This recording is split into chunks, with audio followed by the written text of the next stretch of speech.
Welcome back to the show. Check out these headlines. We have U.S. government shutdown, but Walmart's got 150 million wallets connected to a Ripple partner, and it is just as big as you believe it is. NASDAQ trade talks XRP and real USD. Somebody roll that beautiful intro.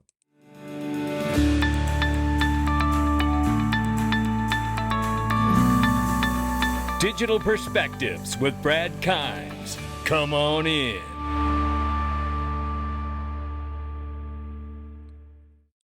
Welcome back to the show. Happy Saturday morning. You can follow us on X, YouTube, and DigPerspectives.com for exclusive content.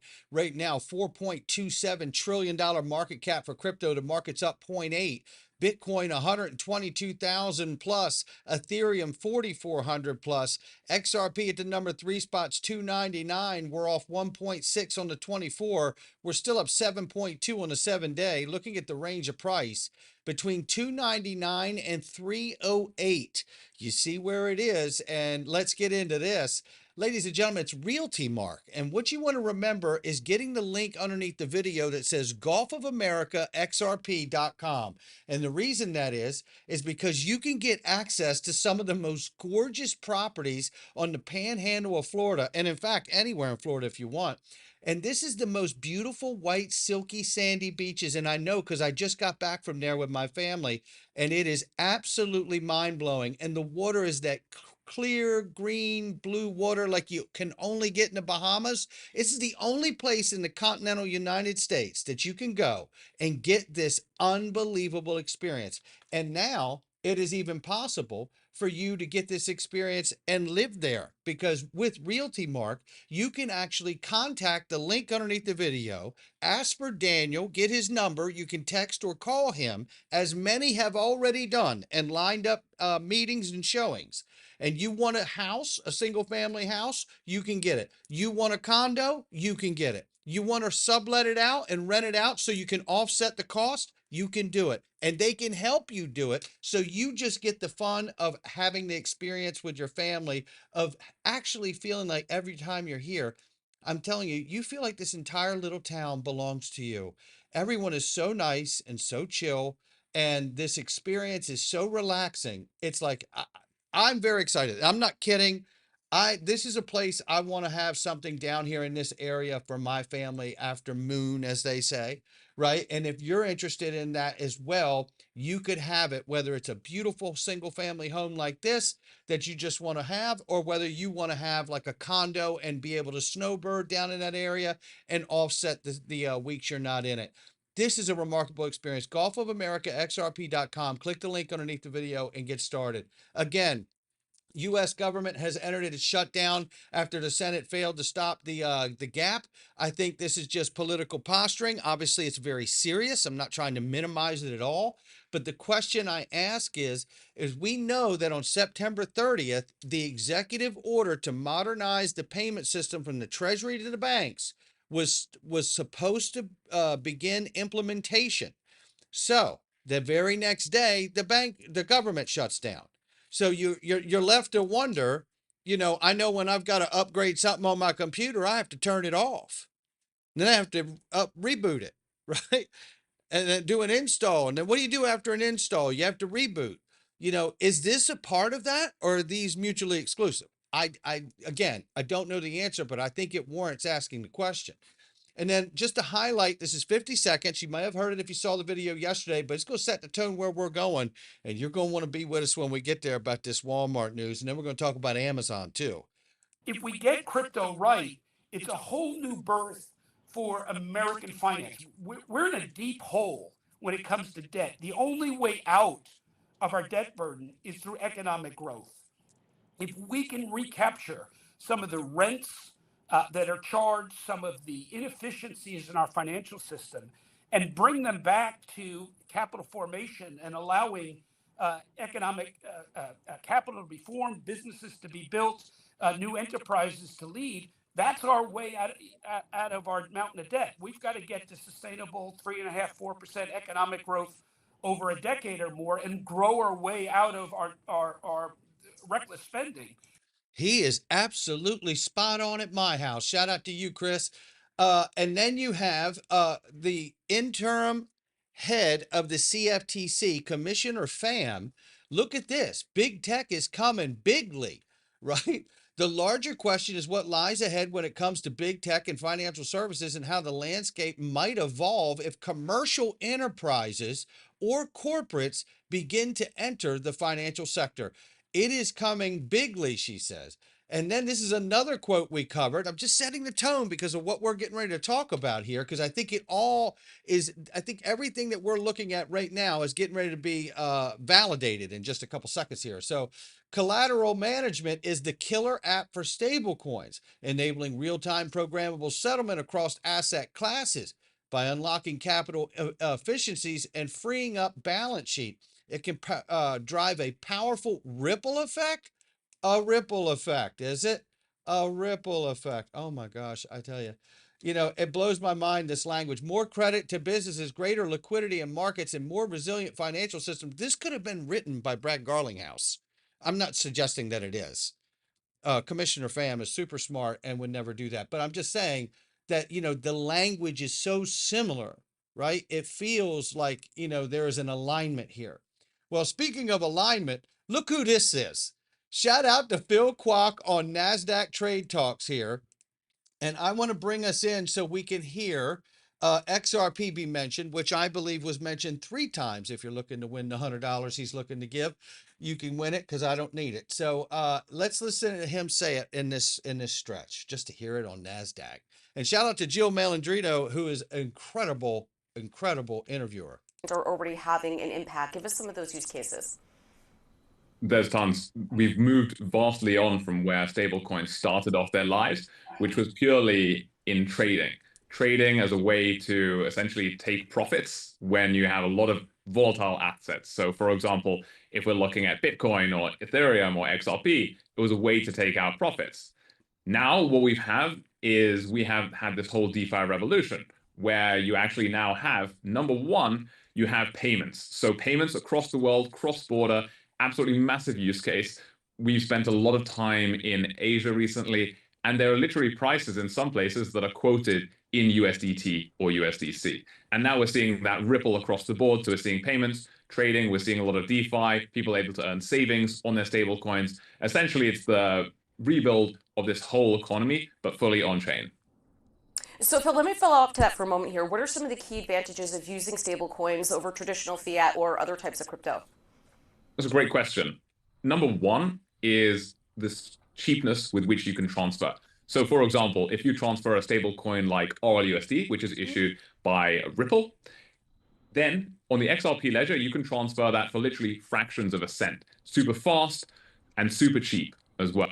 How good does that feel just to hear that said on NASDAQ Trade Talks?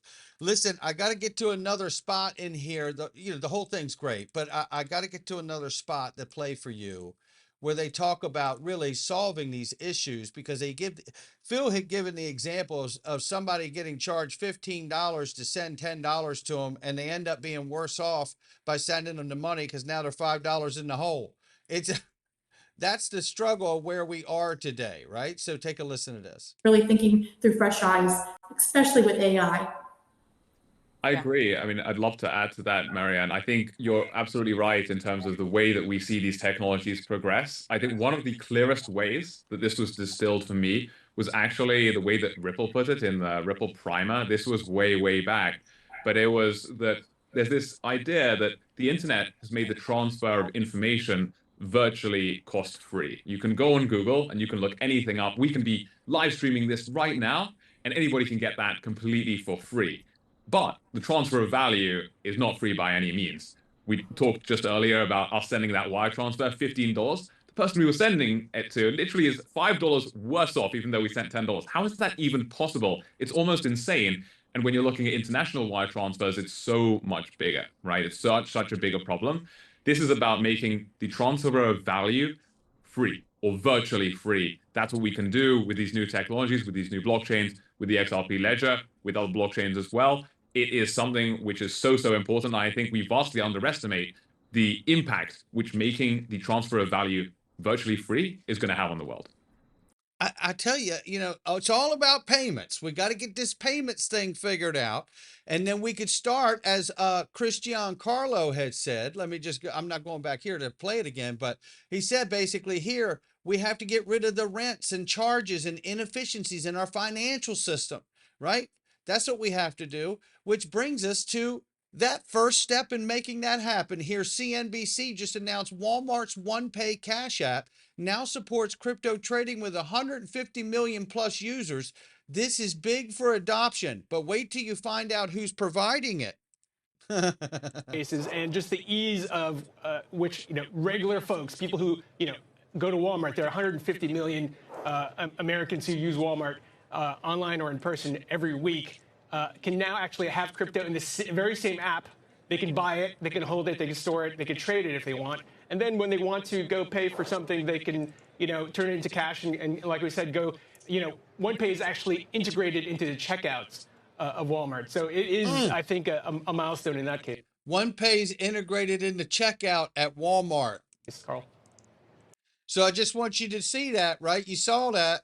So now you see right here, yes, OnePay FX is a cross-border payments app launched by Bank Santander in partnership with Ripple, utilizing Ripple's technology and network to facilitate faster and more transparent international payments for its customers. The app leverages RippleNet and so on and so on and so on. And I confirmed it all right here with Grok 3 as well. Yes, Banco Santander partnered with Ripple, developed OnePay FX, and then it goes on and tells you about the rest of it, right? So it is confirmed that Amazon or that Walmart is using OnePay FX, Bank of Santander, which is a massive Ripple partner, and using Ripple's partnership to get that technology done for this relationship.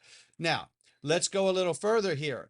Now, we covered this yesterday where there was a technical analyst, Nick Anderson, that predicted a huge parabolic breakout for XRP in the same comparison as Amazon had years ago, when it went from $5 and then shot up parabolic, right? Well, isn't that interesting? And he cites technically that there's a cup and handle he sees, like a giant cup and handle here, and then a breakout. So this is interesting and something to watch, but there's more to compare about Amazon than just a chart, which is certainly worthy of talking about.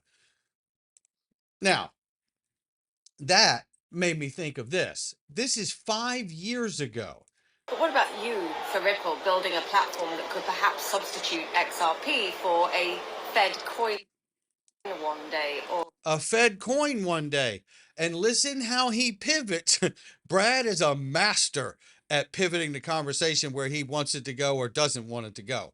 When we think about the XRP ledger as an open source technology, we think about how do we make it really useful for the customers we work with. We also think about how do we make it extensible and how do we participate in that open source community in a way that makes it extensible to other types of customers.